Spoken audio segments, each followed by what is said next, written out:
beautiful learners! How are you today? I hope you are all doing great. Welcome to Aral Tarlachenyo, here on RTV Tarlac, Channel 26, simulcast over DZTC Radio Filipino Tarlac. I am Mary Grace M. Pineda, your teacher broadcaster for Science Grade 4, the world of exploration, discovery, invention, and technology. Please make sure that you are in a comfortable place and far from noise so that you can hear me loud and clear. If you have questions or clarifications on our lesson, feel free to send me a message at 0945 467 3390. That's 0945 467 3390. At this point, kindly get your module in Science 4 and join me on this fun learning experience towards understanding the effect of air on the life cycle of organisms. Our lesson 1 for the week. Before we start, make sure you have your pen, paper, and notebook with you. Again, you should have your pen, paper, and notebook with you. This time, hold your module and let's have a quick walkthrough. Make sure the title of your module you are holding is Effects of the Environment on the Life Cycle of Organisms. Again, the title of the module must be Effects of the Environment on the Life Cycle of Organisms. To learn in using this module, you may do the following. Number 1. Take your time in reading the lessons carefully. Number 2. Follow the directions and/or instructions in the activities and exercises diligently. Number 3. Answer all the given activities and exercises. Number 4. Observe honesty and integrity in doing the test. Number 5. Finish the test at hand before proceeding to the next. Lastly, number 6. Check your answers in the key answers provided found at the end of every lesson or at the last few pages of the module. Once again, good morning, my dear grade 4 pupils. Today, we will be discussing the effect of air on the life cycle of organisms. I repeat, today, we will be talking about the effect of air on the life cycle of organisms. After going through this module, you are expected to Number 1. Name the different abiotic components in an ecosystem. Number 2. Give the importance of abiotic components in an ecosystem to living things. Number 3. Describe how living things affect the abiotic components in an ecosystem. And number 4. Describe the effect of air on the life cycle of organisms.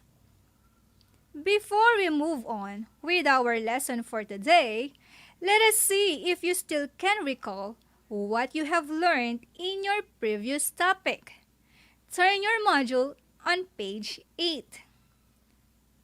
Are you on page 8 now? Good.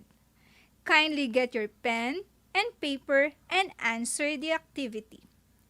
The direction is give 4 examples of animals that undergo complete and incomplete metamorphosis. Do you see the table on page 8? Great! That is the part that you should filling in.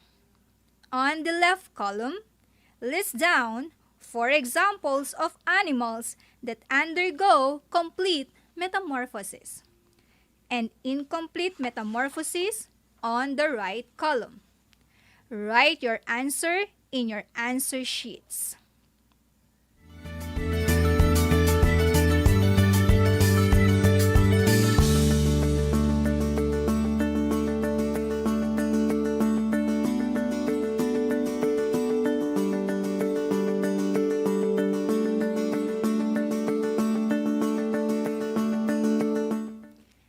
And I am back, kids. May I just emphasize, from that given activity, your answers may vary. But you may refer to the examples that I will read to you. Under the complete metamorphosis column, it can be beetles, bees, ants, butterflies, and mosquitoes. While for the incomplete metamorphosis column, it can be grasshoppers, cockroaches, termites, lice, and praying mantis.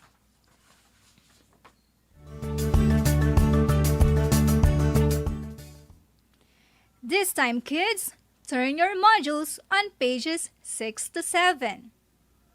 Again, turn your modules on pages 6 to 7. We have there some questions which you will be answering. But before that, I'd like to ask you, how well do you know about the effects of the environment on the life cycle of organisms? Let us try to check by answering the following questions from pages 6 to 7.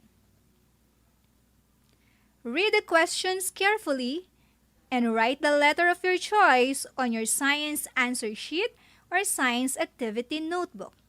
After honestly answering this, you may check your answers on page 13 of your module. You have 1 minute to do it. Have fun! Again, you have 1 minute to do it.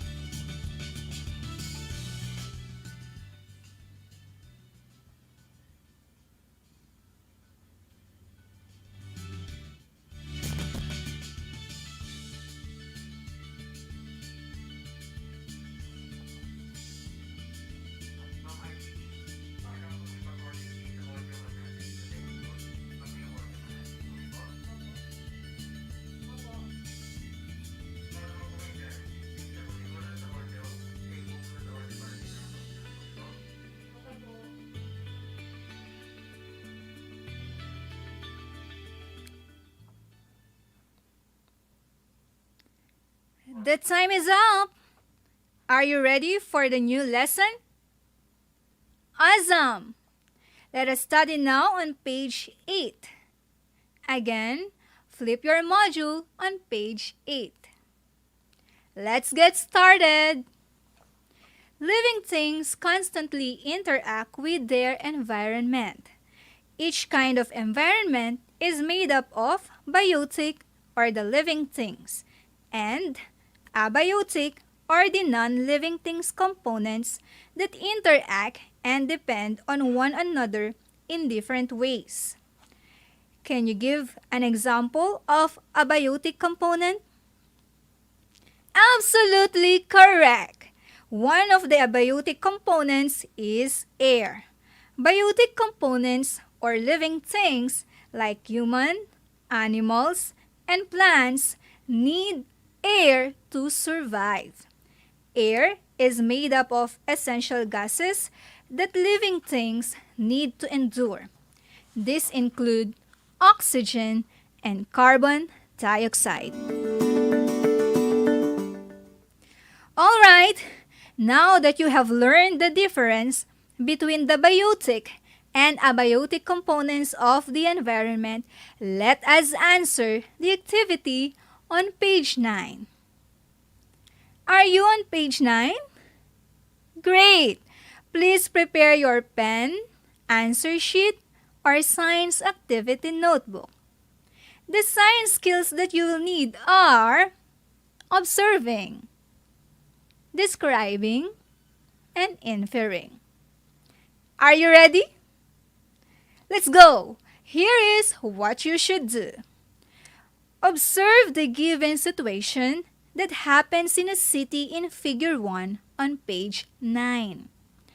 Then answer the guide questions. Again, answer the guide questions found below Figure 1 on page 9. The guide questions are: Number 1.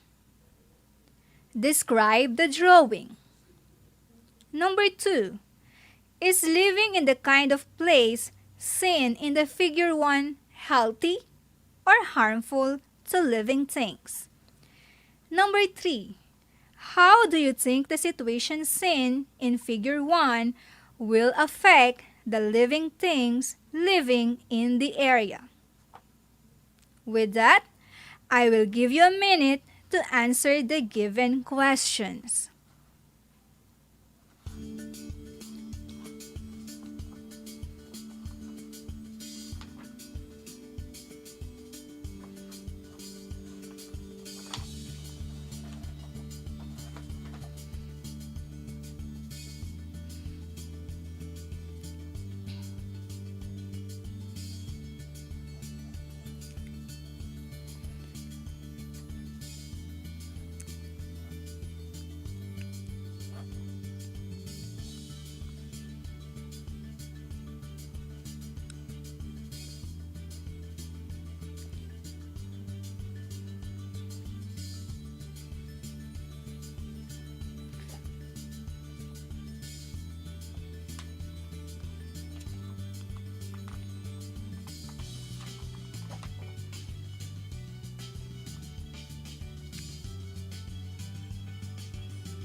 And I am back! Were you able to answer the guide questions? Good job! You are amazing! Now let us continue our discussion. Plants, animals, and humans breathe the air around. Breathing is a part of a process called respiration. During respiration, living things take it oxygen from the air and gives out carbon dioxide. During photosynthesis, plants take in carbon dioxide and release oxygen. Air in the atmosphere is a mixture of different gases that we cannot see but we can feel. Do you know what are these gases? Alright, let me help you with that. Air is made up of 78% nitrogen, 21% oxygen, and small amounts of carbon dioxide, neon, and hydrogen. How about the common pollutants in the air? Do you have any idea? How great! Let's talk them one by one. Common pollutants in the air are: one is carbon monoxide from burning of gasoline by cars. Next is nitrogen oxide due to burning of diesel fuels by vehicle coals and oil factories and electric power plants. Another one is ozone due to excess from motor vehicles. And sulfur dioxide from burning of coal by power plants to produce electricity. Again, the common air pollutants are carbon monoxide, nitrogen oxide, ozone, and sulfur dioxide. What do you think will happen if the air becomes polluted? Correct! It will be hard for living organisms to grow well and reproduce. Exposure to polluted air will cause coughing, asthma, and diseases of the lungs among humans and animals. Air pollutants decrease the ability of plants to make food through photosynthesis. These causes slow down the growth of plants and decrease harvest for crops and fruit trees. A mix of air pollutants and fog produces a smog. A smog makes the air difficult to breathe. It is bad for the lungs of humans and animals and not healthy for plants. When pollutants in the air combine with water, it will produce acid rain, which damages the leaves of plants, pollutes the water in the rivers, lakes, and seas, and harm the animals living in water. Right now, let's have a quick check if you really learned our lesson for today. To start with, what are the common causes of air pollution? Correct! The common causes of air pollution are carbon monoxide, nitrogen oxide, ozone, and sulfur dioxide. Number 2. How animals are affected by air pollution. 2 thumbs up for you, kids! You are correct!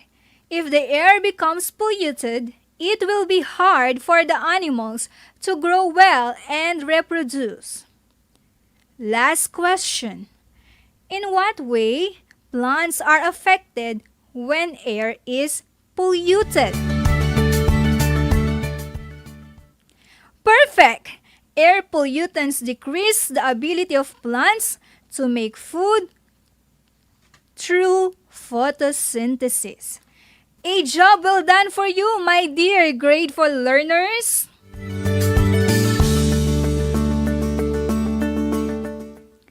To deepen your understanding and have mastery of what we discussed today, let's have an activity. Kindly turn your module on page 11. Again, turn your module on page 11. On page 11, Figure 2, entitled The Carbon Dioxide-Oxygen Cycle, shows the interaction between animals and plants. Let us analyze and answer the guide questions. Based on the drawing, where does the cow get the oxygen it breathes in? Any idea? Exactly! The cow gets the oxygen it breathes in from the tree. Another question. Why is the cow important to the tree? I repeat, why is the cow important to the tree?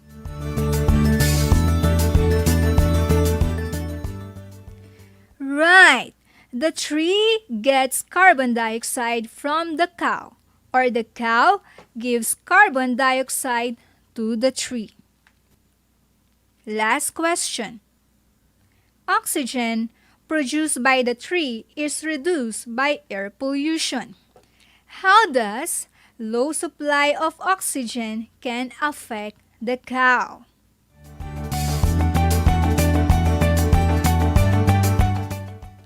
Correct! The cow will not get enough supply of oxygen, or the cow will have difficulty in breathing. Great job!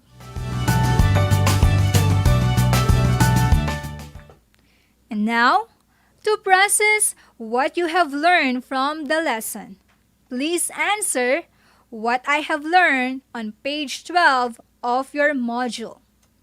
Write T if the statement is true and F if it is false. Again, write T if the statement is true and F if it is false.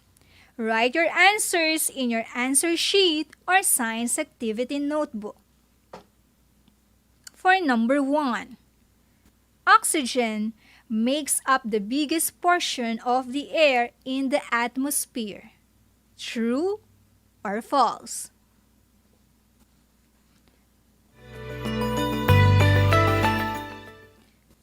Number 2. Air pollution is only harmful to animals. True or false? Number 3. People are the reason why there is pollution in the air. True or false? Number 4. Acid rain only damage the leaves of the plants and not the ability to produce fruits. True or false? Lastly, number 5, the lung is the main organ that will be harmed by air pollution. True or false?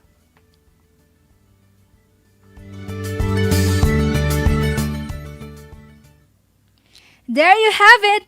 You can check your answers based from the answer key provided on page 13.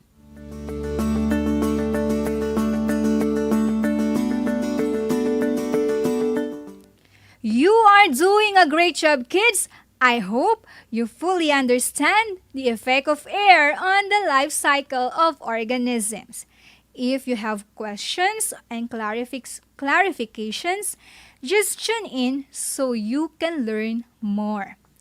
Now that we are almost done with our lesson, it is for you to answer the other parts of the module. This is to showcase your skills and knowledge gained and applied into real-life concerns and situations. Please answer the exercises on page 12 entitled, "Do you love me?" If you are having a hard time in understanding the directions, don't be hesitant to ask some help from your family.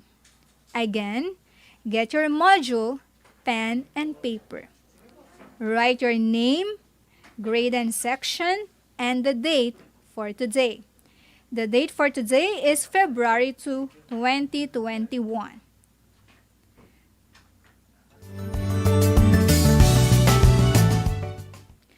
Are you done filling the blanks in?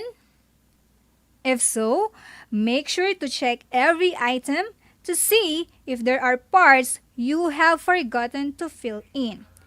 I will give you some instructions after a short break. Stay tuned!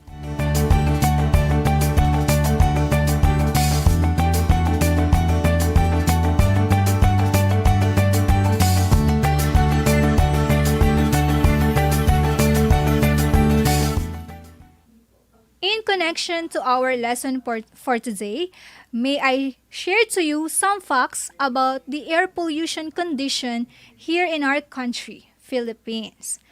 The Philippines ranks third on the highest cases of death due to air pollution. A May 2018 report by the World Health Organization indicates that there were around 45.3 deaths per 100,000 individuals due to air pollution. In the Asia-Pacific region, Philippines also ranks second in indoor air pollution. This is primarily caused by cooking with kerosene or solid fuels such as wood or coal, or what we call the uling. Deaths among women and kids have been linked to indoor air pollution. That is why the Philippine Clean Air Act of 1999 was created to protect human health and the environment. Okay? With that, we are about to end our first episode in Science 4. Once again, if you have questions or clarifications, please feel free to send me a message at 0945-467-3390. That's 0945-467-3390. In our next lesson, we will be discussing about the importance of space in the life cycle of organisms. On that note, make sure to tune in on Thursday, 9 o'clock to 9:25 in the morning for another fun learning experience in Science 4. Our lesson is ended. I hope you learned a lot. I am Mary Grace M. Pineda, your grade 4 science anchor teacher for today. Until next time!